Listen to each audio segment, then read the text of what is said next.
Congratulations, Milind. Okay, thank you, sir.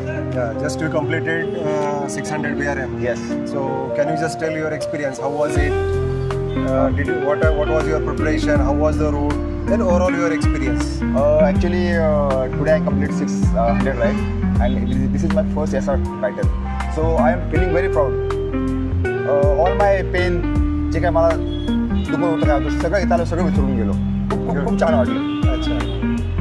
आणि actually मी ह्या BRMमध्ये येण्याचा म्हणजे मला जर कोणी आणला असेल ना तर तो आता जर सचिन गेला. हां, सचिन ठाकूर. येस, सचिननं मला आणलं. ॲक्च्युली तो आणि आम्ही दोघं एकच प्रॅक्टिस करायचो. तर तो मला म्हणलं मी BRMमध्ये तू ये, आणि मी पहिल्यापासून मी MTB चालवतो.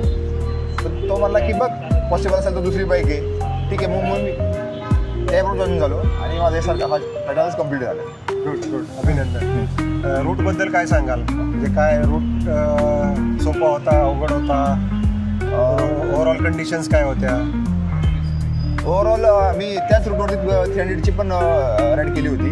तर ज्यावेळेस 300ची राईड केली त्यावेळेस आम्हाला म्हणजे खूप हेडविंड लागला होता. त्यामुळे आज हेडविंड कमी होते 600 राईडला. ओके. आपण 600 राईडला खूप चॅलेंजेस वेगवेगळे होते. कारण पहिल्या 3 राईडला राईड जस्ट फिनिश करून जाऊन झोपायचं होतं. पण ह्या राईडला झोपून परत तुम्हाला म्हणजे स्लीप मॅनेजमेंट करायचं होतं. हे थोडं चॅलेंजिंग होतं. कारण ही फर्स्ट टाईमच करत होतो राईड, आणि स्लीप मॅनेजमेंट म्हणजे जस्ट झोपलो आणि उठवलं तर लगेच कसं उठलो. म्हणजे ठरलं होतं की 1 तासानंतर उठायचं, पण तेवढं करावं लागलं. कारण का ऑलरेडी जे एक्सपिरियन्स आहेत आमच्याबरोबर त्यांचा एक भाग होते की बाबा नाही आता उठलं तरच होतंय. आता याच रोडवरती 300 केली होती आणि याच रोडवरती 600 केली. येस. 300 पासून 600 म्हणजे ऑलमोस्ट 100% एक्स्ट्रा किलोमीटर केलेला आहे. Yes sir. तर हा जो 100% एक्स्ट्रा किलोमीटरचा जो पॅच होता त्याच्याबद्दलचं काय म्हणजे कसं वाटलं तुम्हाला? हां, तर त्याच्यामध्ये जो एक्स्ट्रा केला ना हा खूपच चॅलेंजिंग होता ॲक्च्युली.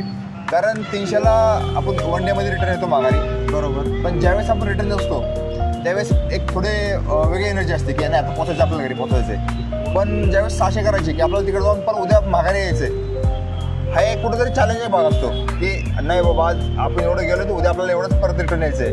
ते कुठेतरी एक मला चॅलेंज असतं. आणि हे इन्स्पिरेशन जे मिळतं ना ते म्हणजे बाकीचे आपले सहकारी आहेत मिशन सायकलिस्टचे ते खूप सगळे आहेत ना खूपच म्हणजे सपोर्टिव्ह आहेत. अगदी कुणाला विचारत नाही गाईड करणार, अरे होत असतं आम्ही केलेले, ते कॉन्फिडन्स जातात आणि ते खूप छान वाटतं.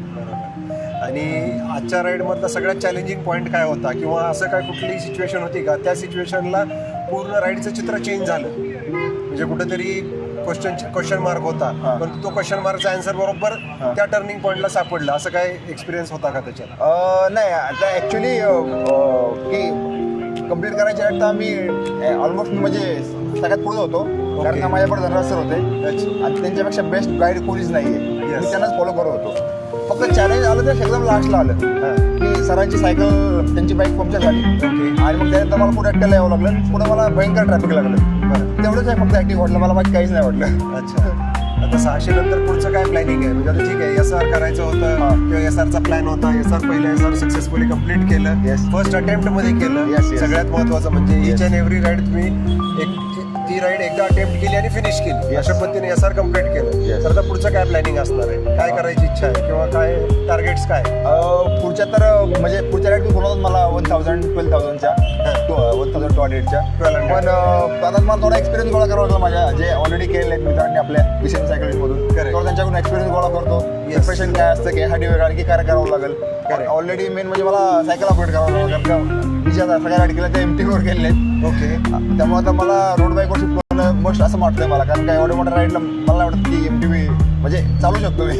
ओके. चलो, परत एकदा अभिनंदन 600साठी आणि पहिल्या SR टायटलसाठी. ओके. आणि खूप शुभेच्छा पुढच्या. Okay, thank you sir.